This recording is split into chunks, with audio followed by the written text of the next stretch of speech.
Office থেকে phone করার সময় পায় না। হ্যালো।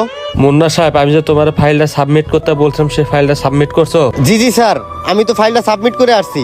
আমি তো তোমার ফাইলটা এখনো পাই নাই। স্যার, আমি তো ফাইলটা সাবমিট করে আসছি। তুমি যেখানে থাকো 10 মিনিটের ভিতরে আমার সাথে দেখা করো। স্যার, আমি তো এখনো লাঞ্চ করি নাই, লাঞ্চ করতে বসছি। আমি এত কিছু বুঝি না, তোমার আসতে বলছি, তুমি আসবা। ঠিক আছে স্যার, আমি আসতেছি। ঠিক আছে, তাড়াতাড়ি আসো। জি স্যার, আমি 5 মিনিটের ভিতরে আসতেছি। Okay sir. ভাই, যদি কিছু মনে না করেন তাহলে একটা কথা বলি। ভাই বলেন। ভাই, ঘটনাটা হয়েছে কি, ওই মনের ওই টেবিলে কি চা দেখ।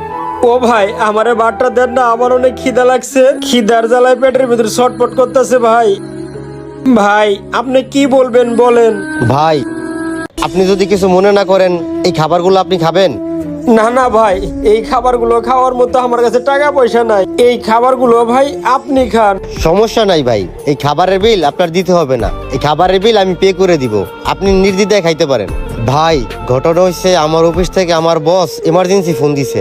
এই মুহূর্তে যদি আমি অফিসে না যাই তাহলে আমার চাকরিটা থাকবে